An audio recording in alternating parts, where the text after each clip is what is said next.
Hey ladies, welcome back to my channel, Parenting with Purpose. I'm Kristen Galloway. And in today's video, I'm going to be talking to you about recognizing the distractions in your life and staying focused. All right, so last week I did a Q&A style video and it was talking about homemaking and how I got started with homeschooling. One of the things that I've learned since I've been home, especially in this past year, is to learn how to shift with God in a direction that He takes you. And so I've had to learn how to shift with God in quite a few areas. But the areas that I want to bring to you today is talking about being more present in my home and homeschooling my son. And so to me, for me to be more present in my home and for me to be more present in actively homeschooling my son, I need to be focused. One of the things that I noticed when I started to fully embrace this life that God has for me is the number of distractions that were just popping up. These distractions they didn't show up in a way that I could easily recognize that they were distractions. They came up in a way that they seemed reasonable, they seemed sincere, they seemed legit, right? But I started noticing that they became weighty. I started noticing that they were pulling me in different directions. And I started noticing that it was taking me away from my priorities. All right. And so I got to a point where I realized I needed to go in prayer. I got to the point where I wanted to go in prayer because I wanted to know what was really going on. Was this something that was really, was it something that I needed to look into, or is it a distraction? And when I went into prayer and I realized God was just speaking to me about, no, it's a distraction. All right. And so I had to get to a point where I had to cut some things off. I've had to put some boundaries up, and distractions can come in the face of people, and distractions can also come in the face of circumstances. In order to be focused, I needed to know what was stopping me from being focused, which means I had to become sensitive to what was going on around me. I had to become sensitive to what was going on around me, and I had to get to a point where I started saying no. If you are not aware of what serves as a distraction, you'll be saying yes to things that really pulls you away from your God-given assignment. And that's really what the enemy wants to do, is to get you off track. It's important for me to know, for you to know what your priorities are in this season. What are the priorities that God has deemed for this season in your life? Just in general, your home is your first ministry. So in this season, God has called me to be more present in my home. He's also called me to homeschool my son, and he's also instructed me to put out videos here on YouTube.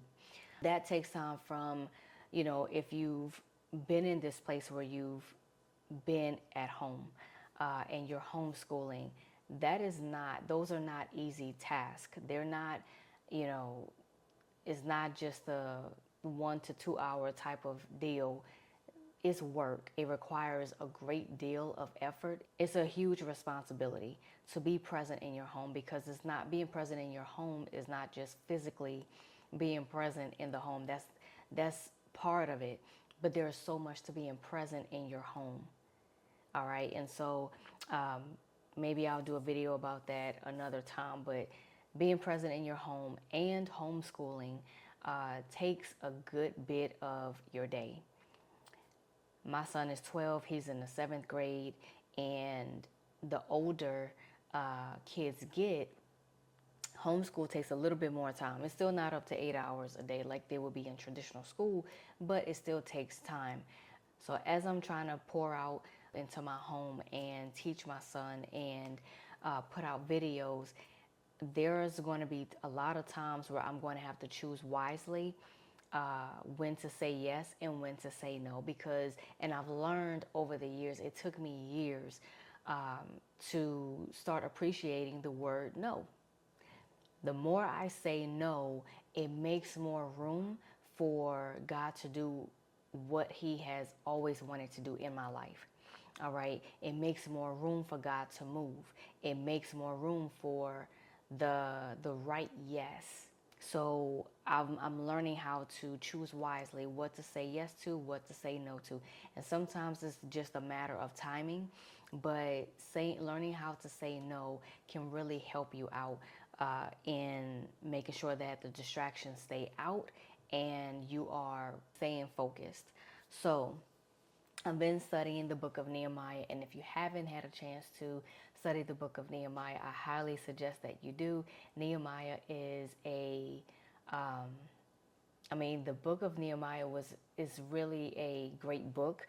Nehemiah was an exceptional leader, and there are so many nuggets that you can pull from the book of Nehemiah.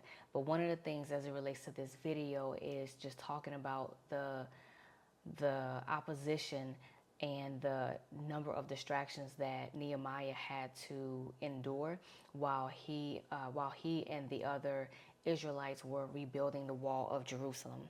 And so with Nehemiah being on track, with him trying to stay on track and keeping the other workers on track, God was giving him the grace,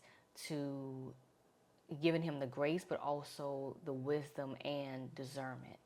All right. Anytime that you are putting your hands to the work that God has called you to, you can expect for opposition. You can expect for distractions, but it doesn't mean that you have to pick those distractions up. He gives us discernment so that we can discern what is a distraction and what is not. There were so many times that I think it was Sanballat and Tobiah were the main ones that were going to Nehemiah, trying to distract him and sending even other people to Nehemiah's way to get him off course, to leave from his post. And so you want to make sure that you're praying for God's discernment, that you're praying for God's wisdom, and that you're just receiving God's grace as you are putting your hands to the things that God has called you to do. I hope that this message has helped you. I hope that, if this message wasn't for you, if you know someone else that can use this message and it can be of help, go ahead and send it to them. Don't forget to like, comment, and subscribe. Share the video with other single moms, and I will see you all in the next video. Bye.